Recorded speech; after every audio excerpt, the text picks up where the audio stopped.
As-tu déjà remarqué que la plupart des gens veulent être riches, mais en fait, ils n'aiment pas vraiment les riches et ils ne s'en cachent pas. C'est ça le problème. Donc aujourd'hui, je vais partager avec toi 3 clichés à bannir absolument par rapport aux riches parce que ce n'est pas vrai. Je te conseille de bannir ces clichés de ton langage et également de tes pensées, surtout si tu aspires à t'enrichir. Bonjour et bienvenue sur L7 Finance. Moi, c'est Lucilla. Sur cette chaîne, je te parle argent, budget, finance, épargne, mindset, positivité de manière très concrète et très fun. Donc si l'argent, c'est un sujet pour toi, tu aimerais comprendre comment ça fonctionne, tu aimerais en savoir plus, tu aimerais en avoir plus, ne bouge pas, cette chaîne c'est la tienne, abonne-toi et parlons finance.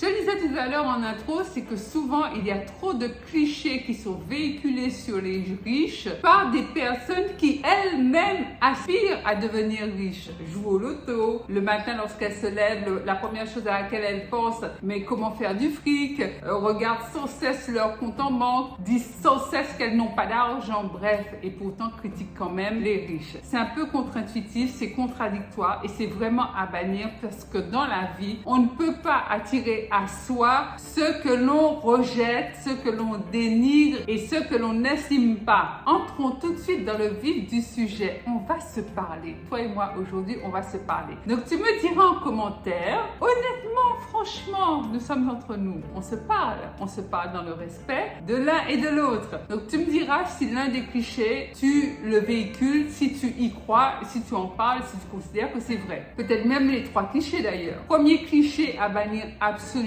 c'est de répéter à tout va que l'argent ne fait pas le bonheur, donc c'est sous-entendu que les riches ne sont pas heureux.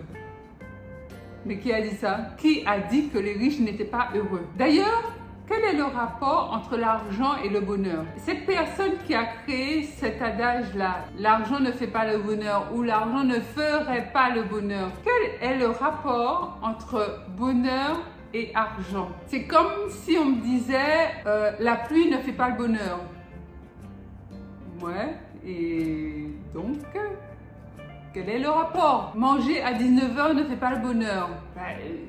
Ça se compare pas en fait. Qui nous demande de comparer bonheur et argent? Tout ce qui concerne le bonheur, ce sont des choses que de toute manière l'argent ne peut pas acheter. La santé, le fait d'avoir la vue pour pouvoir admirer un beau coucher de soleil, le fait de ressentir le vent sur sa peau lorsqu'on se balade, le fait d'entendre ses enfants chanter ou se chamailler ou jouer ensemble, le fait de voir et d'écouter un oiseau en train de chanter, mais tout ça, c'est ça le bonheur. Ce sont les plaisirs simples de la vie, mais que tu ne peux apprécier que si tes 5 sens fonctionnent bien. Rien à voir avec l'argent, rien à voir avec l'argent, ça n'a rien à voir avec l'argent. L'argent, quant à lui, permet de contribuer au bonheur, pas parce que les euros apportent le bonheur, parce que l'argent devient un moyen qui va te permettre de vivre des expériences que tu vas rattacher à ton bonheur. Comme par exemple le fait d'emmener tes enfants à une fête, le fait d'emmener tes enfants en vacances, le fait de t'acheter une belle voiture.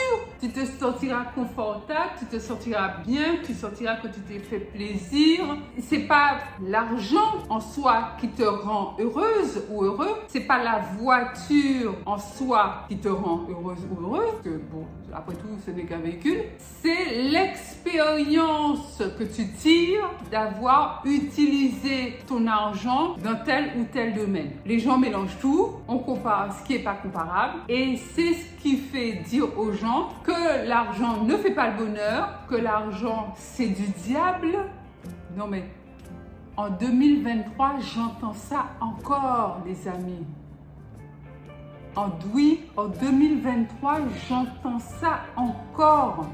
L'argent, c'est le diable. L'argent fait pas le bonheur. Il y a encore du chemin. Mais bon, après, chacun voit midi à sa porte et chacun fait ses propres choix. Je t'ai cité quelques exemples qui font que on peut dire qu'on est ou pas dans le bonheur. Lorsque son enfant est malade, on n'est pas heureux. Mais est-ce que ça a à voir avec l'argent? Non. Par contre, ça peut. C'est-à-dire qu'il y a certains pays où on meurt parce que les hôpitaux sont tous payants. Il n'y a pas d'hôpitaux comme en France où tu arrives, tu sors ta carte vitale, on prend en charge. Ou même, tu arrives, on te prend en charge, on te demande ta carte vitale. Après, si tu ne l'as pas, tu paieras. Ça, c'est en France. Dans certains pays, tu ne vas pas passer la porte de l'hôpital. Tu ne passeras pas, tu vas mourir devant l'hôpital. Donc, est-ce que l'argent peut sauver des vies? Oui, absolument. Affirmatif, c'est vrai. En plus de tout ça, le bonheur, c'est un état d'esprit. Il y a certaines personnes, j'en fais partie, qui ont décidé d'être heureux, de se lever le matin avec le smile, d'aimer les autres autant que faire se peut, mais de voir la vie du bon côté. Donc en fait, voir la vie du bon côté, être optimiste, être résolument heureux, c'est un état d'esprit. Est-ce que nous n'avons pas, nous aussi, un problème qui peut surgir? Absolument, comme tout le monde, comme tout être vivant de la race humaine. Quand quelqu'un est pauvre ou vraiment de la classe moyenne avec des dettes, etc., est-ce que cet état de fait aide à être heureux? Peut-être, mais sincèrement, je ne suis pas sûre. Je ne suis pas sûre non plus que tous les riches soient heureux. Pourquoi? Parce que comme je viens de te le dire, le bonheur n'a rien à voir avec l'argent. C'est pas l'argent fait le bonheur ou l'argent ne fait pas le bonheur. L'argent n'a juste rien à voir avec le bonheur. C'est aussi simple que ça. Donc, dire que les riches sont pas heureux, sur quelle base? Un riche peut ne pas être heureux s'il a des problèmes dans sa famille, s'il a des problèmes dans ses business, mais en fait, ça a rien à... il a de l'argent, donc en fait, je pense que tu as compris ce que je voulais dire. Si je veux aller plus loin avec toi, lorsqu'on est riche, on n'a pas de problème d'argent. Donc l'argent, c'est pas un sujet. Quand on se lève le matin, on ne pense pas à comment je vais manger, comment je vais envoyer mes enfants à l'école, comment je vais vêtir mes enfants. On ne pense pas à ces choses-là parce que toutes ces choses dans la pyramide de Maslow, les besoins vitaux, ça c'est déjà, c'est check, c'est fait. Il n'y pense même pas. Donc ça lui laisse tout son temps pour penser à autre chose. Comment passer plus de temps avec ses proches, comment se trouver une petite heure pour aller se faire un massage. Oui, voilà, des choses qui contribuent, ce sont des expériences. Si tu as envie d'un massage, en fonction de tes moyens, il faudra soit que tu attendes la fin du mois, soit que tu attendes qu'on te l'offre, ou soit que tu ailles te le prendre et tu le payeras peut-être en 3 fois. Le riche, il n'a pas ce genre de considération. S'il veut se faire masser, il appelle, on vient le masser chez lui, ou il part se faire masser au moment où il a décidé. C'est un massage qui fait du bien aux deux, puisque les deux sont des êtres humain. Simplement, il y en a un qui peut l'avoir tout de suite et se sentir, de par cette expérience de s'être fait masser, heureux tout de suite, et l'autre qui va devoir différer cette expérience de bonheur plus loin, en fin de mois ou quand on va lui offrir. Il y a l'histoire d'un youtubeur que j'ai entendu récemment, il expliquait que quand il était enfant, ils étaient tellement pauvres que sa maman travaillait 15 heures par jour, tous les jours. La mère, à mon avis, elle n'était pas heureuse et l'enfant n'était pas heureux non plus de voir sa maman comme ça. En fait, quelqu'un qui est riche cherche du temps de qualité partout. Et quelqu'un qui est riche, c'est quelqu'un qui veut faire des choix. Donc si ça l'embête, pour ne pas dire un autre terme, il va arrêter. Et il ira faire ce qui lui procure plus de joie, un sentiment de plus d'accomplissement. Je ne sais pas si tu as déjà entendu parler de ça ou si tu as peut-être déjà vécu ça. Plusieurs personnes m'ont déjà raconté avoir vécu ce genre de situation. Elles se font inviter à un anniversaire. On les invite. Viens à mon anniversaire, c'est tel jour, je t'invite, on va tous fêter ça au restaurant machin, on va se retrouver, on sera une vingtaine, on va passer un bon moment, on va faire la fête. Mais le truc, c'est que chaque invité paye son resto. C'est quoi? C'est pas une invitation, ça. C'est pas une invitation à un anniversaire. Ce n'est pas une invitation à un anniversaire. Et on fait ça quand on n'a pas d'argent. Quand on a de l'argent et qu'on invite du monde à son anniversaire, que ce soit au restaurant ou ailleurs, on invite les gens. Inviter quelqu'un, ce n'est pas lui demander une participation. Inviter quelqu'un, c'est inviter quelqu'un. On t'invite au restaurant, mais tu payes ton repas. C'est normal? C'est parce que la personne qui t'invite n'a pas d'argent. Elle veut fêter son anniversaire, elle a bien envie de fêter son anniversaire, mais elle se fait plaisir en fêtant son anniversaire à travers toi. C'est un anniversaire imposé. En fait, je ne sais pas comment appeler ça. Personnellement, moi, ça ne me viendrait jamais à l'idée de faire ça. Deuxième cliché sur les riches, c'est « Ouais, mais les riches sont trop riches, ils ont tellement d'argent, ils pourraient facilement et très facilement éradiquer la faim dans le monde. Si j'avais de l'argent, si j'étais riche comme eux, je donnerais tout et il y aurait la paix dans le monde et il y aurait plus la faim dans le monde. »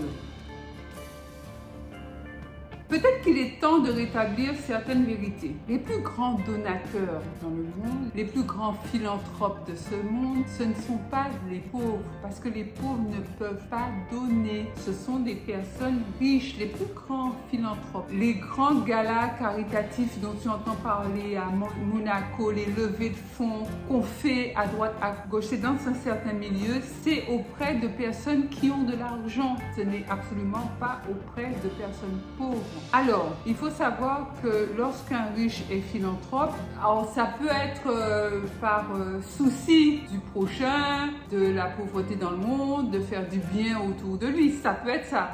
Il faut savoir aussi que l'État récompense les œuvres caritatives, la philanthropie, les dons aux organismes d'utilité publique. D'ailleurs, tu n'as qu'à voir, toi aussi tu as accès. Même si tu n'es pas riche, si tu fais un don à une association caritative, tu aurais une déduction fiscale. Pour les riches, c'est la même chose, sauf que eux, c'est plus, puisque c'est une partie de leur fortune qu'ils donnent à une fondation. Une fondation, il y a beaucoup d'avantages fiscaux à mettre en place une fondation. Lorsque Louis Vuitton a créé sa fondation, enfin, je me reprends. Lorsque le groupe LVMH a créé la fondation Louis Vuitton, je savais pertinemment que ce n'était pas par attrait pour la culture parisienne ou par vraiment dévouement vers le peuple français pour qu'ils accèdent à un certain niveau de culture. Pas du tout. Il y a beaucoup d'avantages fiscaux à créer des œuvres caritatives, à devenir philanthrope, à créer des fondations. Tous les grands, regarde toutes les entreprises du CAC 40, je suis sûre qu'elles ont toutes une fondation. C'est déductible des impôts. Quelque part, moi,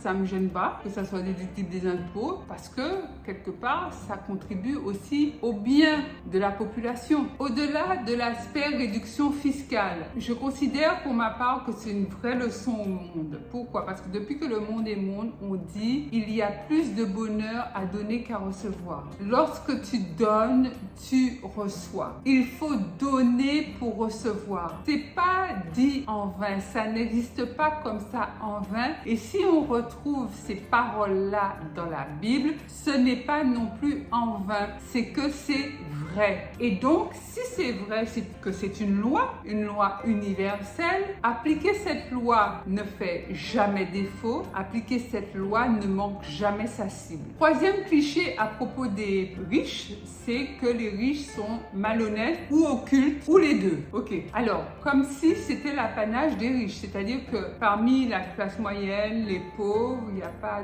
de personnes occultes, il n'y a pas de malhonnêtes.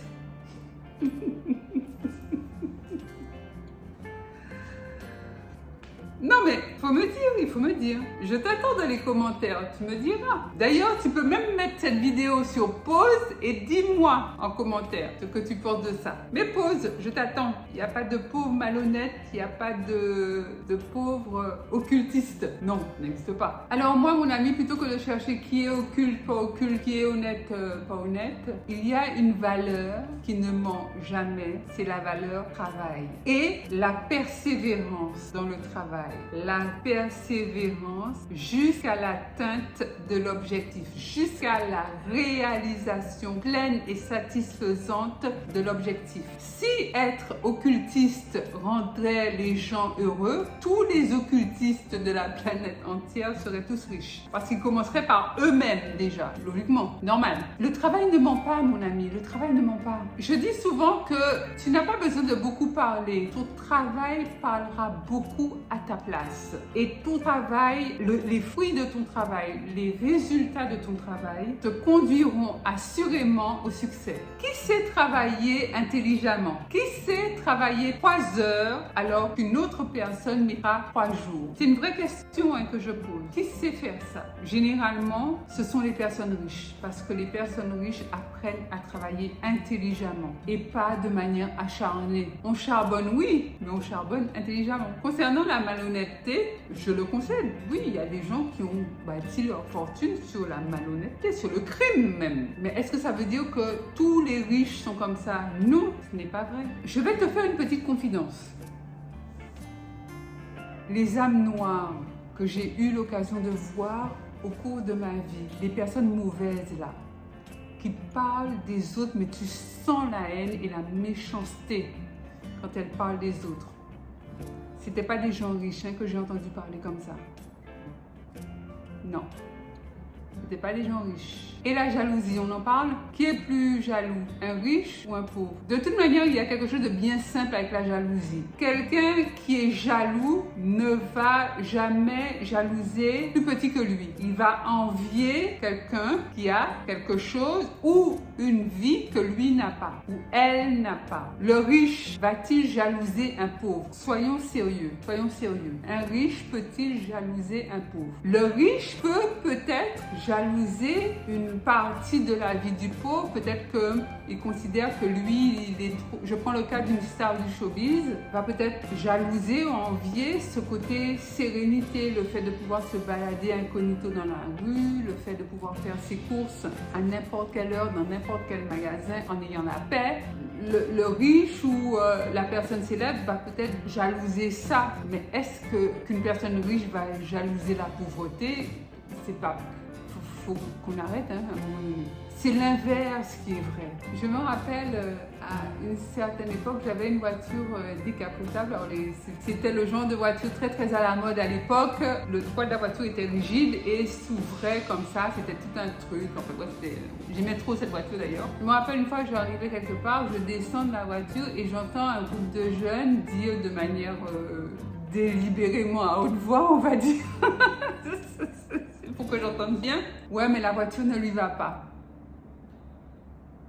Excuse-moi. On se connaît? Non, mais c'est pour... Par contre, ce genre de remarques empreintes de jalousie, tu peux entendre. Mais est-ce que quelqu'un viendra te dire, Lucilla, donne-moi une de tes techniques ou une de tes stratégies pour pouvoir avoir la même voiture? Comment tu as fait? Quel business tu as mis en place? Comment tu as pu épargner? Enfin, je ne sais pas, toutes sortes de questions, mais des questions intelligentes. Jamais. Et j'entendais un expert de l'immobilier, mais vraiment expert reconnu de chez reconnu, qui disait que jamais quelqu'un, et lui il est connu, il est très célèbre, jamais quelqu'un de son entourage, de sa famille n'est venu le voir pour lui demander comment acheter un bien immobilier. C'est la vérité. Les gens jalousent, envient, mais jamais ne te demandent comment tu as fait pour qu'ils puissent dupliquer la même chose. Qui est malhonnête finalement? Elle est où la malhonnêteté finalement? Elle est où? Personne ne viendra jamais me voir pour me demander comment à part des gens que je ne connais pas la plupart du temps. Mais sinon, dans mon entourage, proche ou plus éloigné, personne ne viendra me demander comment on fait pour acheter un immeuble. Et après, on vient dire que les riches sont malhonnêtes, jaloux et occultistes.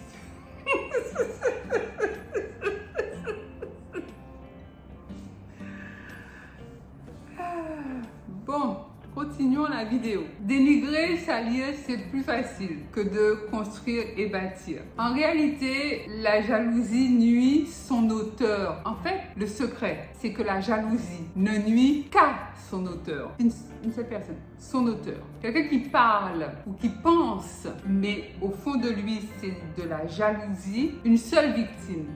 Lui-même. La jalousie, on pourrait en faire tout un chapitre. Je voulais juste faire cette parenthèse-là parce que c'est trop commun. Quand on parle des riches, ça revient trop souvent. La jalousie, c'est une propension délibérée à attirer la malédiction sur soi. On ne jalouse pas, on ne dénigre pas des gens qui ne vous ont rien fait. Si c'était d'exister, de prospérer, d'être heureux, de faire de l'argent, etc.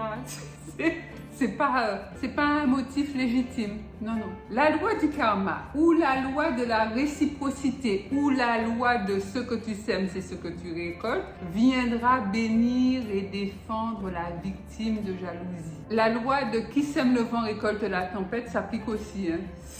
C'est vrai aussi. En conclusion, si tu te reconnais à travers ce que je dis comme quelqu'un qui a une propension à être jaloux, que tu peux pas t'en empêcher, que tu sais que c'est pas bien, etc., je te conseillerais de laisser ça. Tout simplement de laisser tomber et au contraire, cherche à progresser, cherche à t'améliorer. Ne bloque pas tes propres chances de succès en jalousant les autres. Ça ne sert à rien. Tu t'auto-sabotes. Mets ton temps à l'œuvre pour toi. Occupe-toi de tes propres affaires. Cherche à aider quand tu peux, si tu peux. Travaille et avance. Au lieu d'envier, de critiquer, de jalouser, inspire-toi et fais de ton mieux pour reproduire ce qui est bon. Voilà mon ami, les 3 clichés vraiment horripilants que je voulais partager avec toi, que j'entends beaucoup trop souvent à propos des riches et qu'il faut absolument bannir. Dis-moi en commentaire ce que tu en penses, j'aimerais vraiment beaucoup te lire. Pense à liker cette vidéo, à la partager massivement tout autour de toi dans tes groupes WhatsApp, Instagram, Facebook, etc. Abonne-toi si ce n'est déjà fait. Rappelle-toi qu'il s'agit de ta chaîne. On grandit ensemble, on s'édifie, on se fortifie ensemble. Je te serais vraiment infiniment reconnaissante si tu prends quelques minutes supplémentaires de ton temps pour regarder une autre vidéo de la chaîne, à savoir celle que YouTube te proposera ou une autre que tu retrouves dans l'historique de toutes les vidéos que j'ai déjà faites. Je te dis à tout de suite sur Instagram, sur Lucila Léon Félix Coaching, mon compte où tu peux me suivre. Sinon, à mercredi et samedi, ici même sur YouTube pour de nouvelles aventures financières.